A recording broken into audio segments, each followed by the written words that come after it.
Hello investor. पिछले video में promoter holding के बारे में मैं कुछ कॉन्सेप्ट बताना भूल गया था। आइए आज उन पे बात कर लेते हैं। बैंक्स में प्रमोटर होल्डिंग का कॉन्सेप्ट नहीं चलता है। क्यों? गवर्नमेंट कभी नहीं चाहेगी बैंक के प्रमोटर्स एक या दो रहें। गवर्नमेंट चाहेगी कि बैंक के प्रमोटर्स की होल्डिंग 20 या 25% से कम रहे, जिससे कि एक छत्र अधिकार न रहे किसी का भी। और कुछ कंपनी ऐसी होती हैं जो कि एक्सेप्शन है। उन कंपनीज में मैं एग्जांपल लेना चाहूंगा आईटीसी के तौर पर। आईटीसी को एक्चुअली बहुत सारे प्रोफेशनली मैनेज कंपनीज होल्ड करती हैं, तो ऐसी कंपनियों में हम प्रमोटर होल्डिंग को ज्यादा तवज्जो नहीं देंगे। और बैंकों के बारे में एक एग्जांपल बहुत फेमस भी है, आप भी जानते होंगे। यस बैंक में क्या हुआ था? 2018 में मिस्टर राणा कपूर ने धीरे धीरे अपने स्टेक सेल कर दिए और स्टॉक 400 से 5 रुपए पर आ गया था। इसलिए बैंकों में भी प्रमोटर होल्डिंग ज्यादा तवज्जो नहीं देनी चाहिए और हमें उस बारे में ध्यान नहीं रखना चाहिए। यहां तक तो था पिछले वीडियो का रिकैप। मैंने अपने वीडियोस की प्लेलिस्ट बना दी है, जिससे आप उसे कंटिन्यूस देख सकें और आप सारे कॉन्सेप्ट को बारीकी से समझ सकें। अगर आप लाइन टू लाइन देखेंगे तो आपके लिए काफी बेनिफिशियल रहेगा। आज हम समझेंगे या कह सकते हैं बात करेंगे PAT margin, ROE means return on equity, debt और डेट या फिर लोन भी कह सकते हैं, और डेट टू इक्विटी रेशियो, इनको कैसे यूज किया जाता है। आइए समझते हैं मेक इन्वेस्टमेंट इजी के मेरे यूट्यूब चैनल, जिसपे इन्वेस्टमेंट की जर्नी को इजी किया जाता है। मैं पुष्पेंद्र आपका बहुत बहुत स्वागत करता हूं।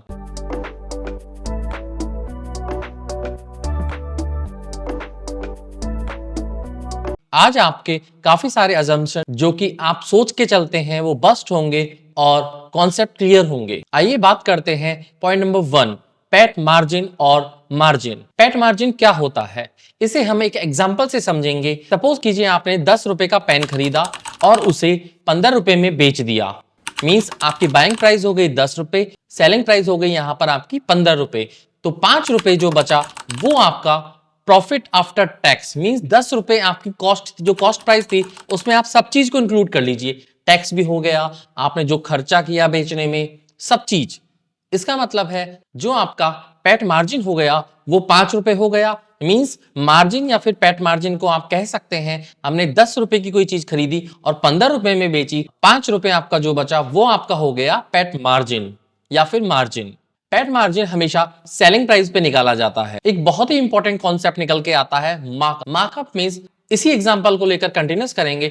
अगर आपने 10 रुपए का पेन खरीदा और उसे 15 रुपए में बेच दिया, मींस यहां पर आपने पेन की कॉस्ट को लगभग 50% से बढ़ा दिया, मतलब मार्कअप कर दिया। इसका मतलब क्या है कि जो मार्कअप होता है वो कॉस्ट प्राइस पे निकाला जाता है। तो यहां पर आपको मार्कअप वैल्यू हो गई 50% से इंक्रीज हुआ, और पहले हमने जो प्रॉफिट कमाया पैट मार्जिन वो हो गया आपका, जो सेलिंग प्राइस पे हमने निकाला 33%। तो प्रॉफिट आफ्टर टैक्स हुआ आपका 33% और मार्कअप हुआ आपका 50%। फाइनेंस में मार्कअप का ज्यादा इंपॉर्टेंस नहीं होता। यहां पर जो भी इंपॉर्टेंट होता है वो होता है PAT margin, profit after tax या फिर मार्जिन भी कह सकते हैं। तो यहां हमने समझा पैट मार्जिन को सेलिंग प्राइस पे निकाला जाता है और मार्कअप को कॉस्ट प्राइस पे निकाला जाता है। जो फाइनेंस में ज्यादा यूज होता है वो है पैट मार्जिन। अब पॉइंट नंबर 2 समझेंगे, रिटर्न ऑन इक्विटी। बहुत ही इंपॉर्टेंट कॉन्सेप्ट है, प्लीज इसे अच्छे से समझिएगा। रिटर्न ऑन इक्विटी आखिर होता क्या है, या फिर आरओई आखिर होता क्या है। किसी भी बिजनेस को स्टार्ट करने के लिए सबसे पहले पैसे की जरूरत होती है। सपोज कीजिए आपका कोई बिजनेस है और आपने अपने फ्रेंड से 10-10 रुपए लेके बिजनेस स्टार्ट किया 100 रुपए का, और 20-30 रुपए आपने खुद लगा दिए। अब आप सोचिए उसमें जो आपने बिजनेस स्टार्ट किया उसके बदले आप उनको इक्विटी शेयर होल्डर देंगे। सपोज कीजिए 10 शेयर हैं और 2 शेयर आपके पास हैं, बाकी फ्रेंड्स के पास 1-1 शेयर हैं। तो टोटल 8 शेयर आपने डिवाइड कर दिए और 2 शेयर आपने खुद ने रख लिए। तो ये कहलाता है इक्विटी शेयर।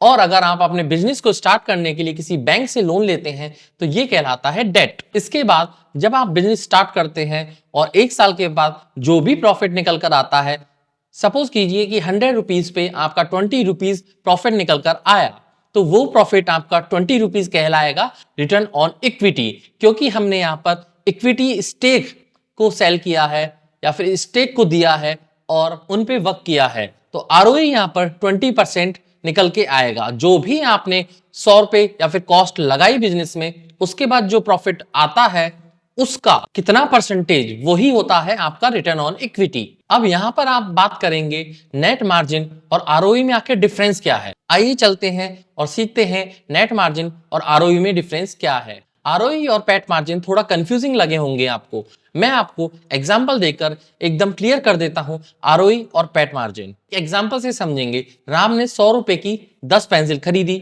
और उनको सेल जब किया मार्केट में तो 20 रुपए की पर पेंसिल से 200 रुपए में सेल कर दिया, तो पर पेंसिल की कॉस्ट पड़ी लगभग 20 रुपीज।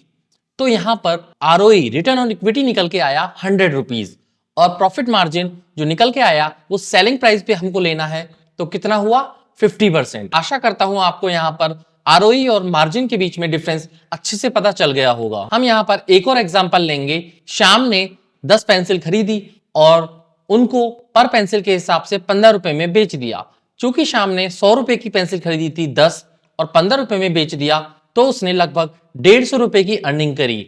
यहां पर 50% का आरओई रिटर्न ऑन इक्विटी मिला और 33% का पैट मार्जिन मिला। अब यहां पर आप बताइए मुझे किसका बिजनेस अच्छा है, राम का या श्याम का। अगर मैं होता तो श्याम के बिजनेस को अच्छा मान के चलता। उसका रीजन ये है कि श्याम ने 100 रुपए में पेंसिल खरीदी और 15 रुपए में बेच दी, मींस जल्दी से उसने पेंसिल बेच दी और वापस से 150 रुपए की 10 पेंसिल और ले आया और उन पेंसिल को फिर 15 रुपए में बेचा, तो लगभग उसकी सेल हो गई 300 रुपए। तो 300 रुपए में वो पेंसिल बेच देता है, तो उसने कितना पैसे कमाया। तो राम का रिटर्न ऑन इक्विटी हो गया 100% और श्याम का रिटर्न ऑन इक्विटी हुआ 150%। तो यहां पर श्याम का रिटर्न ऑन इक्विटी अच्छा कहलाएगा, क्योंकि यहां पे वॉल्यूम ज्यादा है। अगर आप ज्यादा वॉल्यूम में खेलते हैं तो ये आपके लिए अच्छा है, क्योंकि ज्यादा आप कस्टमर तक जा पाएंगे। और अगर आप कम वॉल्यूम में खेलेंगे तो आप कम कस्टमर को अप्रोच कर पाएंगे, जिससे आपकी सेल भी कम होगी, लेकिन हाई मार्जिन होने की वजह से आपको मुनाफा होगा। लेकिन हाई मार्जिन के जितने भी बिजनेस होते हैं ज्यादा टिकाऊ नहीं होते, इसलिए वो वाले बिजनेस पे फोकस करना चाहिए जिनका मार्जिन कम हो। एक और एग्जांपल लेकर आपको समझाना चाहूंगा। आइशर मोटर। आइशर मोटर अपनी बुलेट रॉयल एनफील्ड के लिए बहुत फेमस है और वो एक लिमिटेड एडिशन या फिर लिमिटेड डिमांड पर ही बनाते हैं। उनकी सेलिंग जो होती है वो मंथ वाइज बहुत कम होती है और उनका मार्जिन काफी ज्यादा रहता है। और दूसरे सिनेरियो में हम बात करेंगे पेज इंडस्ट्रीज के बारे में, जो कि जॉकी जैसी अंडरवियर या फिर अंडरगारमेंट्स बनाते हैं, जिनकी सेल बहुत ज्यादा है और उनका मार्जिन भी कम रहता है। लेकिन सेल ज्यादा होने की वजह से और मार्जिन कम होने की वजह से भी वो प्रॉफिट में रहते हैं। उसका रीजन है ह्यूज वॉल्यूम, अच्छे से वो सेल कर पाते हैं क्योंकि कॉस्ट इतनी ज्यादा नहीं है। एक और एग्जांपल देना चाहूंगा, पार्ले जी। पार्ले जी को आपने देखा होगा और मैं खुद देखता आ रहा हूँ, 20 से 25 साल हो गए हैं, आज तक पार्ले जी की कॉस्ट 5 रुपए ही है। क्यों? क्योंकि उनको वॉल्यूम में फोकस करना है, न कि कोई मार्जिन में। इसलिए उन्होंने उसकी कीमत को तो बढ़ाया नहीं, लेकिन पार्ले जी के पैकेट के साइज को छोटा कर दिया और लोगों को लगता है कि आज भी पार्ले जी 5 रुपए का है। हालांकि उसकी वॉल्यूम सेम है, लेकिन उसकी क्वांटिटी को घटा दिया गया है। अब यहां पर बात निकल के आती है कि आरओई कितना होना चाहिए। एक एवरेज इंडस्ट्री सिनेरियो ले लेते हैं। आरओई लगभग 20% के आसपास ठीक माना जाता है।